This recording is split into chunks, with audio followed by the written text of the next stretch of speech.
Mi prometida y mi mejor amigo me engañaban y me robaban dinero. Los expuse en la prueba del banquete ante sus familias, los llevé a la justicia por fraude financiero y hoy ambos enfrentan años de prisión mientras yo recuperé mi fortuna y mi paz mental, entendiendo que la traición fue el precio de mi libertad. Mi nombre es Julián, y durante los últimos 4 años, mi vida tuvo un solo nombre, Beatriz. Ella no era simplemente mi prometida, era la culminación de todo lo que yo creía merecer tras años de esfuerzo agotador en el mundo del capital de riesgo. Beatriz era la elegancia personificada, una mujer que parecía esculpida en mármol y seda, con una risa que sonaba como cristales chocando suavemente bajo la luz de la luna. Nos íbamos a casar en 7 días. 7 días para que mi existencia se sellara legal y espiritualmente con la mujer que, según yo, era la persona más pura y leal que el destino había puesto en mi camino. Habíamos alquilado una hacienda del siglo XVIII en las afueras de la ciudad. El costo de la boda superaba los $300,000, una cifra que yo pagaba con gusto porque quería que el mundo viera lo mucho que la valoraba. Los arreglos florales eran orquídeas blancas importadas de Tailandia, el banquete era un despliegue de gastronomía molecular y el vestido de Beatriz era una pieza única diseñada en París. Todo era perfecto, todo era una mentira de dimensiones arquitectónicas. El lunes previo a la boda, el aire en nuestro ático de lujo se sentía extrañamente cargado. Beatriz estaba en lo que ella llamaba su retiro prenupcial, una serie de sesiones de spa y pruebas de maquillaje que la mantenían fuera de casa hasta tarde. Yo, absorto en cerrar un trato multimillonario para poder irme de luna de miel a las Maldivas sin preocupaciones, apenas notaba su ausencia física, pero mi instinto, ese que me había hecho rico detectando fallas en las empresas antes que nadie, empezó a vibrar. Esa noche, ella regresó a las 11. Olía a una mezcla de su perfume habitual y algo más, algo terrenal, como el aroma del cuero y el tabaco de alta gama. Ella no fuma. Estás agotada,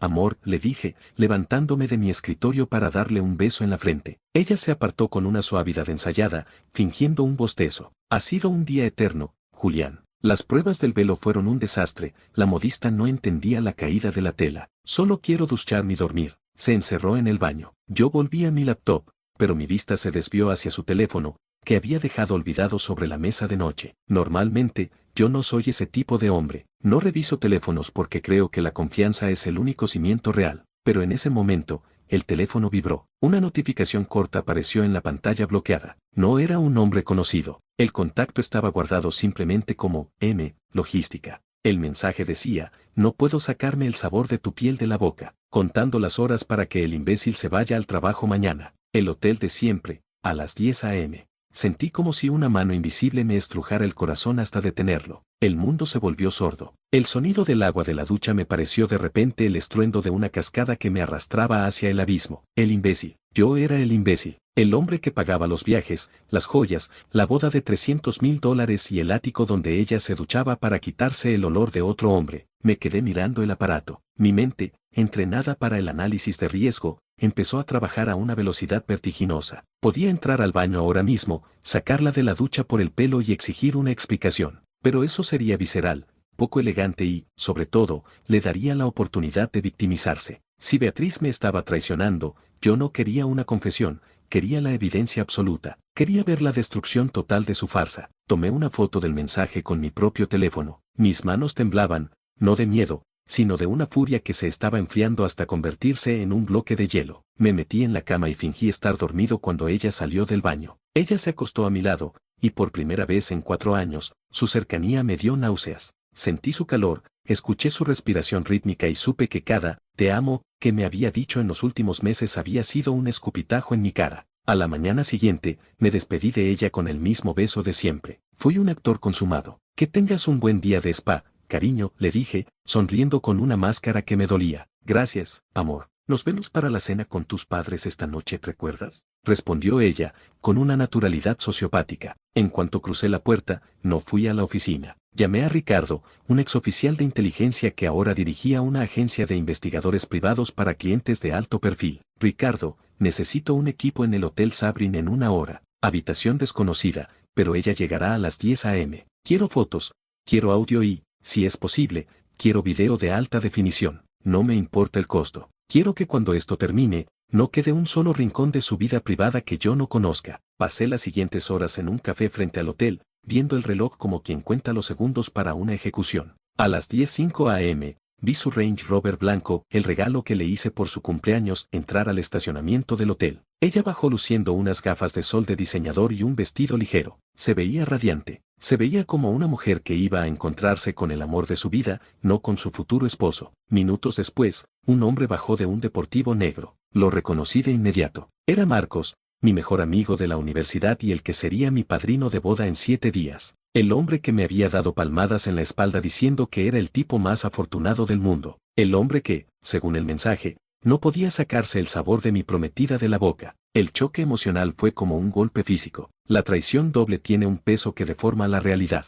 No era solo mi mujer, era mi hermano. Ambos se habían confabulado para burlarse de mí en mi propia cara, usando mi dinero para financiar sus encuentros y mis ilusiones para alimentar su morbo. Ricardo me llamó al móvil 2 horas después. Julián, tengo lo que pediste. Es bastante gráfico. Se registraron en la suite 412. Estuvieron juntos desde que entraron. Tengo fotos de ellos en el balcón y audio de lo que hablaron. ¿Quieres que te lo envíe ahora? No, respondí, sintiendo como una calma glacial se apoderaba de mí. Guárdalo todo. Haz copias de seguridad en 3 servidores diferentes. Necesito que prepares una presentación. Quiero que mañana, cuando Beatriz piense que vamos a la prueba final del banquete con ambas familias, el mundo se les venga abajo. Regresé al ático. Beatriz ya estaba allí, tarareando una canción mientras revisaba los catálogos de la luna de miel. Me recibió con una copa de vino. ¿Cómo fue el trabajo, amor? Preguntó, acariciándome la nuca. Productivo, dije, mirando el reflejo de mi propia cara en el cristal del vino. Muy productivo. He descubierto que hay inversiones que simplemente no valen el riesgo. Ella se rió,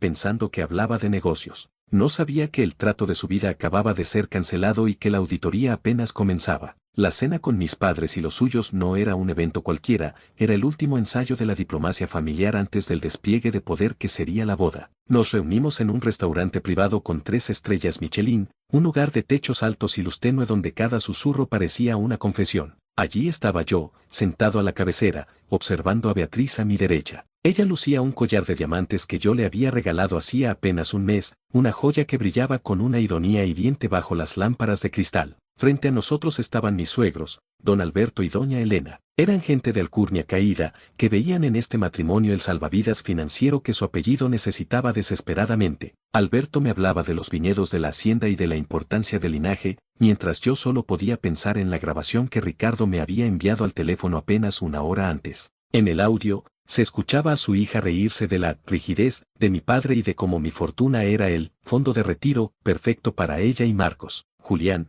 hijo, te noto distante, dijo mi padre, un hombre de negocios de la vieja escuela que valoraba la palabra dada por encima de todo. ¿Problemas con la fusión de la que hablamos? No, padre, respondí, moviendo el vino en la copa con una calma que me asustaba a mí mismo. Solo estaba pensando en la lealtad. Estaba analizando cómo una estructura puede parecer perfecta por fuera, pero tener las bases carcomidas por termitas. A veces, la única solución es demolerlo todo antes de que el techo se te caiga encima. Beatriz dejó de cortar su solomillo. Me miró con esos ojos grandes y claros que solían desarmarme. Por un milisegundo, vi una chispa de sospecha, un reflejo de culpa que cruzó su pupila antes de que su máscara de acero volviera a colocarse. ¡Qué metáfora tan lúgubre! Amor, dijo ella, extendiendo su mano sobre la mía. Sus dedos estaban fríos. Es la tensión de la boda. Necesitas relajarte. Mañana, después de la prueba del banquete, deberíamos escaparnos los dos solos. Tienes razón, Beatriz. Mañana será un día de muchas revelaciones, le devolví la sonrisa,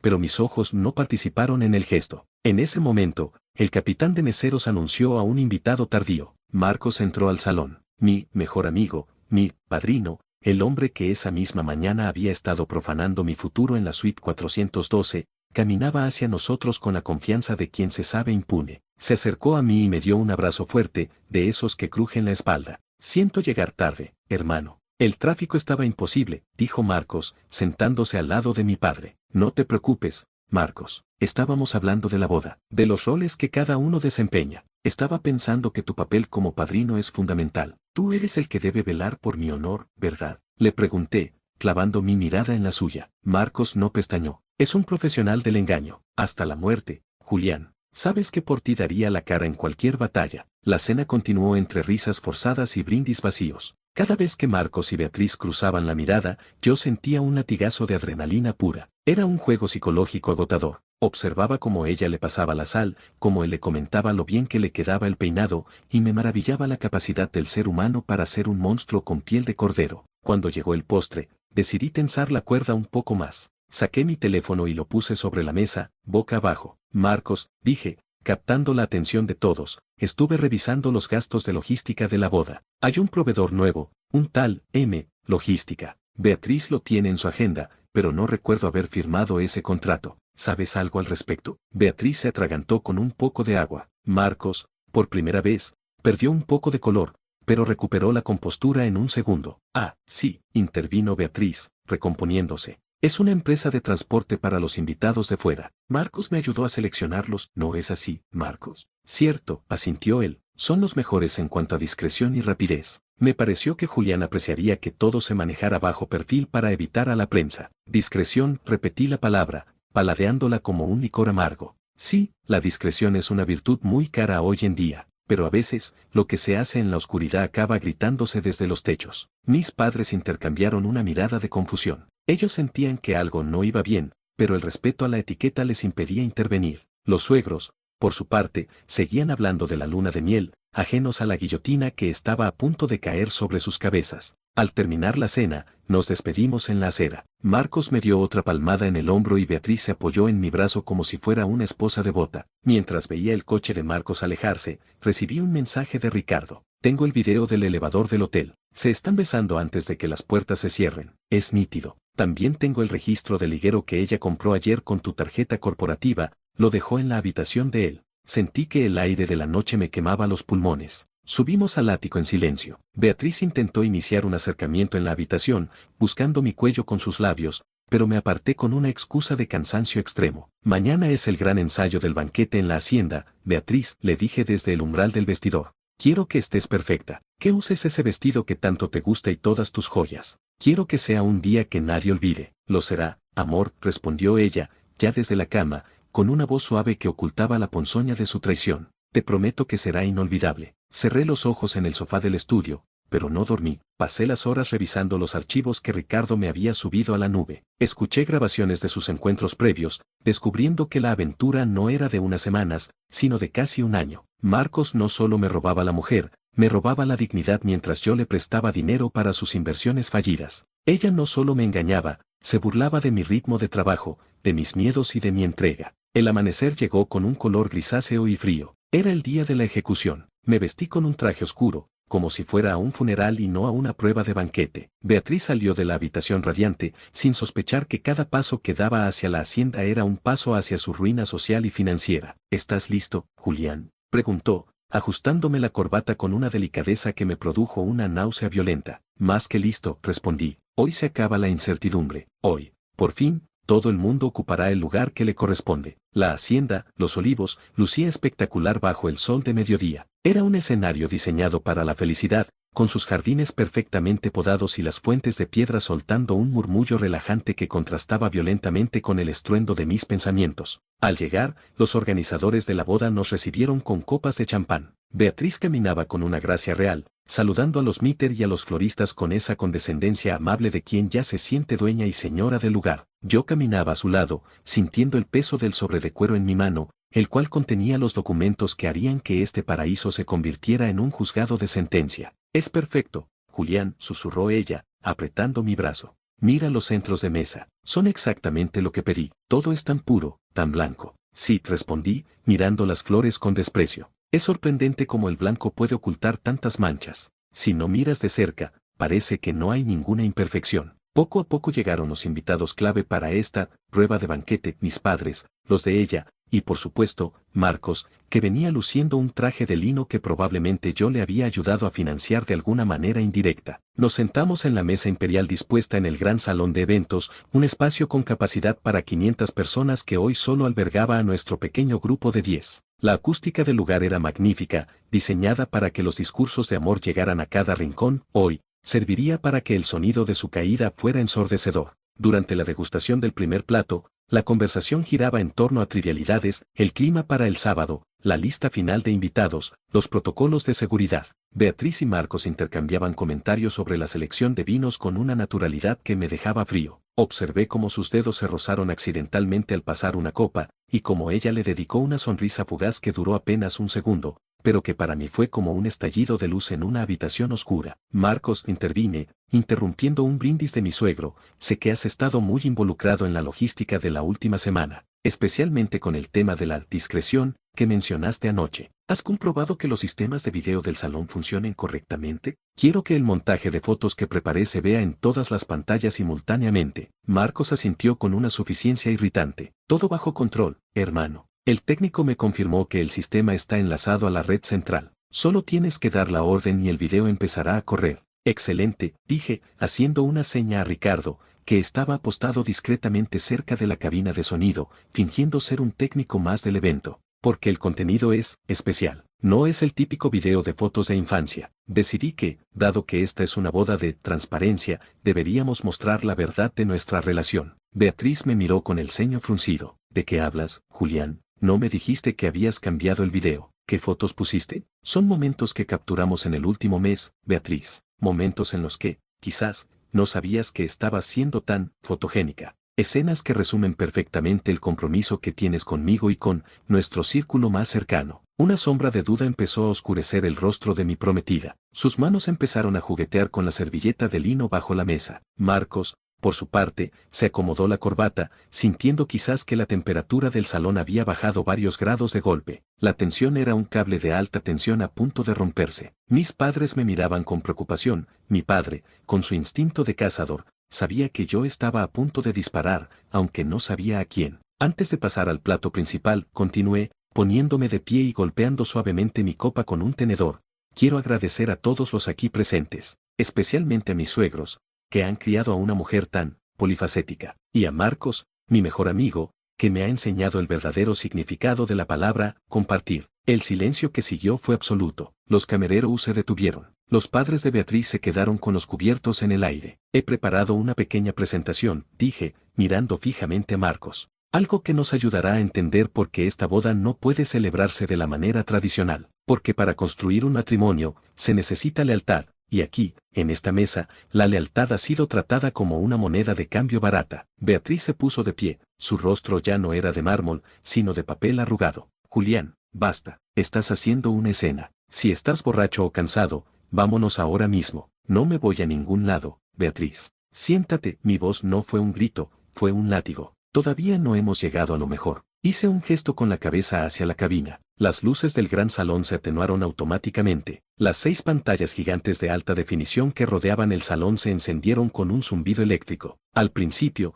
la pantalla estaba en negro, con un cronómetro en blanco que contaba hacia atrás 5, 4, 3. Beatriz intentó arrebatarme el control remoto que yo tenía en la mano, pero la aparté con un brazo firme. Marcos hizo un amago de levantarse para ir hacia la cabina de sonido, pero Ricardo apareció en su camino, bloqueándolo con la solidez de un muro. Mira la pantalla, Marcos, dije, señalando el monitor principal. Mira lo bien que sales en la suite 412. La iluminación del Hotel Sabrin es realmente de primera clase. La primera imagen apareció. No era una foto, era un video de alta resolución. Se veía el pasillo del hotel. Beatriz aparecía en el cuadro, mirando a ambos lados antes de abrir la puerta con su propia tarjeta. Segundos después, Marcos entraba tras ella. La cámara, situada en un ángulo perfecto, captó el momento exacto en que la tomaba por la cintura y la pegaba contra la puerta, iniciando un beso que no dejaba lugar a ninguna interpretación de amistad. Un grito ahogado escapó de la garganta de mi suegra. Mi padre se puso de pie, con el rostro transfigurado por el asco. Mi madre se cubrió los ojos. «Apaga eso», chilló Beatriz, abalanzándose sobre la mesa, derribando las copas de cristal que estallaron contra el suelo. «Julián, por el amor de Dios, detén esto». «¿Por qué?», pregunté, observando el video con una curiosidad casi clínica. «Si es lo que ustedes querían, no, discreción. Bueno, ahora son famosos en este salón. Y créanme, esto es solo el prólogo». El video cambió. Ahora era una grabación de audio, nítida y clara, que se reproducía por los potentes altavoces del salón. Se oía la risa de Beatriz, esa risa de cristal que yo tanto amaba. Es tan tonto, Marcos. Cree que estoy en el spa mientras tú me haces esto. Solo tengo que aguantar el sábado, firmar los documentos y el dinero será nuestro. Él seguirá trabajando como un esclavo mientras nosotros disfrutamos de sus Maldivas. El silencio que siguió al audio fue más violento que cualquier grito. Marcos se hundió en su silla, con la mirada perdida en el mantel manchado de vino tinto, el cual parecía sangre sobre el lino blanco. Beatriz se dejó caer al suelo, sollozando, pero no eran lágrimas de arrepentimiento, eran lágrimas de la fiera que se sabe atrapada. ¿Saben qué es lo más gracioso? Dije, mirando a mis suegros, que estaban lívidos, que hoy mismo cancelé todos los pagos, la hacienda, el banquete, el vestido de París, todo. Y como el contrato estaba a nombre de la familia de la novia por protocolo, la deuda de cancelación, que asciende a $150,000, es responsabilidad de ustedes. Alberto, mi suegro, intentó hablar, pero su voz era un graznido. ¿De qué hablas? No tenemos ese dinero. Julián, por favor, somos familia. Ya no somos nada, respondí, recogiendo mi chaqueta. Marcos, espero que el sabor de su piel valga la demanda que mis abogados presentarán mañana por el desfalco que hiciste en la cuenta de la empresa para pagar tus deudas de juego. Y Beatriz, quédate con el higuero. Es lo único que vas a heredar de esta relación. Caminé hacia la salida del salón. Mis padres me siguieron en silencio, con la cabeza alta. Al llegar a la puerta, me detuve y miré el video una última vez. En la pantalla, ellos seguían riéndose de mí en la habitación del hotel, ajenos a que ese momento era el final de sus vidas tal como las conocían. Salía el sol de la tarde. El aire de Los Olivos ya no olía a flores tailandesas, olía a libertad. Pero la historia no terminaba ahí. La caída de un imperio siempre deja escombros, y yo estaba decidido a asegurarme de que no pudieran reconstruir nada sobre las ruinas de mi traición. El regreso desde la hacienda fue un trayecto de silencio sepulcral, interrumpido únicamente por el zumbido de los neumáticos sobre el asfalto. Mis padres iban en el coche de atrás, yo conducía solo, sintiendo que el habitáculo del vehículo era el único lugar seguro en un mundo que se había vuelto líquido. Sin embargo, la calma que sentía era superficial. Por debajo de la satisfacción de la venganza, empezaba a emerger una duda técnica: ¿cómo es que Marcos, un hombre cuyas inversiones siempre terminaban en desastre, había logrado mantener un estilo de vida tan alto en los últimos meses sin pedirme un solo préstamo directo? Al llegar al ático, no encontré la paz que esperaba. El lugar, decorado con el gusto impecable y costoso de Beatriz, se sentía ahora como una oficina de evidencias. Encendí la computadora de mi despacho y llamé a Ricardo. Julián, sabía que llamarías, dijo Ricardo antes de que yo pudiera saludar. La escena en la hacienda fue intensa, pero mientras tú estabas allí, mi equipo terminó de auditar las cuentas cruzadas que me pediste. Hay algo que tienes que ver, algo que va más allá de la cama de un hotel. Dime que no es lo que estoy pensando, Ricardo. Es peor. Marcos no solo tenía acceso a tu círculo social, parece que Beatriz le facilitó acceso a tu servidor remoto desde este mismo ático. Hay transferencias autorizadas con tu firma digital. Firmas que se estamparon en horas en las que tú estabas en reuniones de directorio o en vuelos transatlánticos. Sentí que el suelo se abría de nuevo. La traición física era un golpe al ego y al corazón, pero esto era un ataque al núcleo de mi existencia, mi integridad profesional y el patrimonio que había construido con sangre. Beatriz no era solo una adúltera, era una infiltrada. Media hora después, escuché el ascensor. La puerta del ático se abrió y entró Beatriz. No venía sola. Sus padres la escoltaban, probablemente con la esperanza de que, en la intimidad de nuestro hogar, pudieran apelar a mi nobleza para evitar la ruina total. Ella ya no lloraba, tenía esa expresión gélida de quien ha pasado del miedo al ataque. ¿Cómo te atreviste?, gritó ella en cuanto me vio en el estudio. Nos humillaste delante de todos. Destrozaste mi reputación, Julián. Tu reputación la destrozaste tú en la suite 412, Beatriz, respondí sin levantarme, girando la pantalla de la laptop hacia ella. Pero hablemos de algo más interesante. Hablemos de Inversiones Giries. Esa empresa fantasma a la que se transfirieron $800,000 de mi fondo de reserva en los últimos 6 meses. Firmas digitales emitidas desde este computador. ¿Quieres explicarme eso antes de que llame a la policía técnica? El silencio que cayó en la sala fue distinto al de la hacienda. Fue un silencio de pánico absoluto. Mis suegros se miraron entre sí. Don Alberto se dejó caer en una de las sillas de cuero, sujetándose el pecho. Julián, hijo, debe haber un error, tartamudeó Alberto. Beatriz no sabe nada de finanzas. Beatriz sabía lo suficiente para copiar mis claves biométricas mientras yo dormía, dije, levantándome y caminando hacia ella. Usaste mi confianza para desangrarme. No te bastaba con el ático, los viajes y la boda. Querías el botín completo para irte con Marcos, ¿verdad? ¿Era ese el plan? Casarte, esperar un año y luego divorciarte llevándote la mitad, después de haber vaciado la otra mitad. Beatriz apretó los dientes. La máscara de niña bien se terminó de romper, dejando ver a una mujer desesperada y furiosa. Te lo mereces, escupió ella con un odio que me heló la sangre. Siempre trabajando, siempre con tus números, siempre siendo el gran Julián. Me tenías como un trofeo en una vitrine. Marcos me veía de verdad. Él me hacía sentir que el dinero no era lo único importante, aunque lo necesitáramos para escapar de tu sombra asfixiante. Vaya, me reí, una risa amarga que resonó en las paredes vacías. Así que me robaste por amor. Qué poético. Lástima que tu amante no comparta tus sentimientos. Ricardo me acaba de confirmar que Marcos ya vació la cuenta de Inversiones Giles hace 2 horas, justo después de salir de la hacienda. Se fue al aeropuerto, Beatriz. Sacó un pasaje a Brasil, solo. Beatriz se puso pálida. Mientes. Él no me dejaría. Teníamos un plan. El plan de Marcos era sobrevivir, continué, disfrutando de cada palabra. Él sabía que yo lo destruiría legalmente, así que tomó el dinero que tú le conseguiste y te dejó atrás para que dieras la cara. Eres la cómplice necesaria en un fraude financiero, Beatriz. Y tus padres son los avales de una boda que ya no existe y cuyas deudas los van a dejar en la calle. Doña Elena empezó a sollozar ruidosamente. Alberto se tapó la cara con las manos. Era una imagen de decadencia absoluta. La familia perfecta, el linaje que tanto presumían, se estaba desintegrando ante mis ojos. Tienen 10 minutos para salir de aquí, dije, cerrando la laptop. Mañana a primera hora, mis abogados presentarán la denuncia por fraude informático y robo de identidad. Beatriz, si tienes suerte, pasarás los próximos años en una celda pensando en si el sabor de Marcos valió los $800.000 que él se está gastando ahora mismo en algún bar de Río de Janeiro. Julián, por favor, suplicó Elena, arrodillándose. Es tu prometida, no puedes hacerle esto. Ella dejó de ser mi prometida en el momento en que me convirtió en su víctima, respondí, abriendo la puerta principal. Fuera, ahora. Lo saqué del ático como quien saca la basura. Cuando la puerta se cerró, me senté en el suelo del recibidor. Estaba rodeado de lujo, pero nunca me había sentido tan vacío. Sin embargo, no había terminado. Si Marcos pensaba que podía huir con mi dinero tras haberme humillado, no conocía el alcance de mis contactos internacionales. Tomé el teléfono y marqué a un número en Sao Paulo. Habla Julián. Necesito un favor.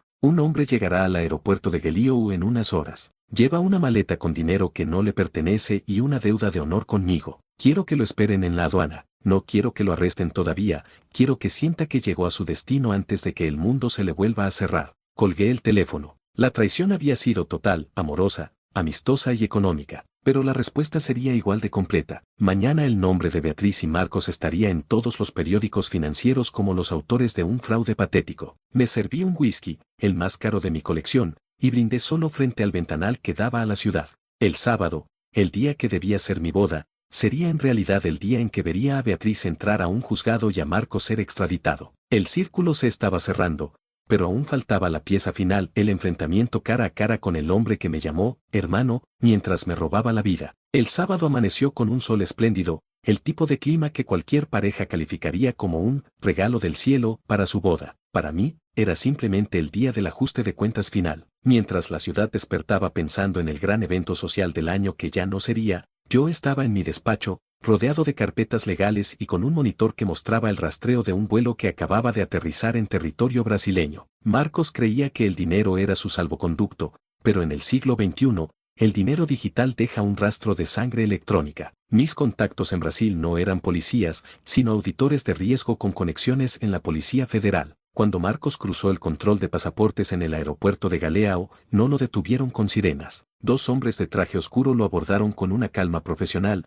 informándole que su cuenta en Inversiones Giles había sido congelada por una alerta internacional de fraude informático. Marcos, el hombre que siempre tenía una sonrisa para todo, se desmoronó en el mármol del aeropuerto al darse cuenta de que no tenía ni un centavo para pagar un abogado en un país extraño. Mientras tanto, en nuestra ciudad, el escándalo estalló con la fuerza de una onda expansiva. La noticia de la cancelación de la boda fue solo el aperitivo. Para el mediodía, los tabloids y los diarios financieros titulaban con la estafa de la alta sociedad. Las fotos de Beatriz y Marcos en el hotel, que yo mismo me encargué de filtrar de forma anónima, circulaban por cada grupo de WhatsApp del país. El prestigio que su familia tanto había cuidado se disolvió como sal en el agua. 3 meses después, nos encontramos en la audiencia preliminar. Beatriz lucía irreconocible. Había perdido el brillo de la seda y el aura de invencibilidad. Llevaba un traje sastre oscuro, sencillo, y su mirada evitaba a toda costa la mía. Sus padres, Alberto y Elena, estaban sentados en la última fila,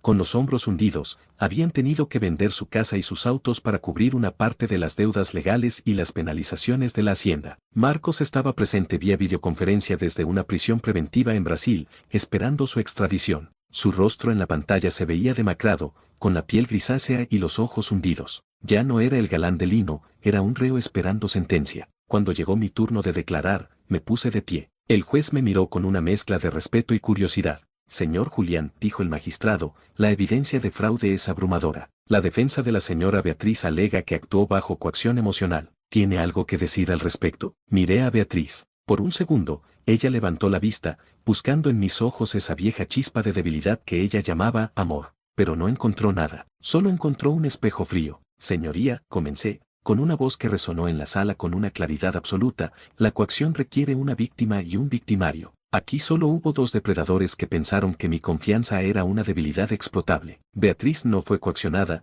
ella fue la arquitecta de la entrada a mis sistemas. Ella no solo traicionó un lecho, traicionó la seguridad de una institución financiera. Mi perdón no está en venta, porque el daño que causaron no fue solo económico, sino moral. Beatriz rompió a llorar, un llanto amargo y silencioso. El juez dictó el auto de procesamiento. Ella enfrentaría cargos de fraude informático agravado y robo de identidad, con una petición de pena de 8 años. Marcos, por su parte, sería juzgado por administración desleal y estafa, con una condena que probablemente superaría la década. Al salir del juzgado, la prensa me rodeó. Los micrófonos buscaban una declaración llena de rencor, algo que alimentara el morbo de la semana. Me detuve frente a las cámaras, me ajusté las gafas de sol y solo dije una frase. La lealtad es un lujo que la gente barata no puede permitirse. A partir de hoy, mi única inversión será en la realidad. Regresé al ático, que ya estaba casi vacío. Había vendido la mayoría de los muebles que ella eligió. El espacio se sentía vasto, limpio y, por primera vez, propio. Me serví una copa de agua, caminé hacia el ventanal y vi el atardecer. No voy a mentir diciendo que no duele. La traición de un amigo y de una pareja deja cicatrices que el dinero no puede borrar, pero hay una belleza extraña en la destrucción total, te permite ver los cimientos. He vuelto al trabajo con una claridad feroz. Mi empresa es más fuerte que nunca, mis protocolos son impenetrables y mi capacidad para detectar la mentira se ha convertido en un superpoder. A veces, por la noche, recibo cartas desde la prisión de mujeres. Beatriz escribe sobre el arrepentimiento, sobre cómo Marcos la manipuló y sobre cómo extraña nuestras mañanas. No las leo, las uso para encender la chimenea durante los inviernos fríos. Marcos, según me informaron mis abogados, fue sentenciado en Brasil antes de su extradición por cargos adicionales allá. Morirá socialmente en una celda, sabiendo que el hombre al que llamó, imbécil, fue el que le cerró todas las puertas del mundo. Hoy, mi vida ya no tiene el nombre de Beatriz, tiene mi propio nombre. He aprendido que el amor no se mide en el costo de una boda, sino en la integridad de quienes están en el altar. El sábado que debía ser mi boda fue, en retrospectiva,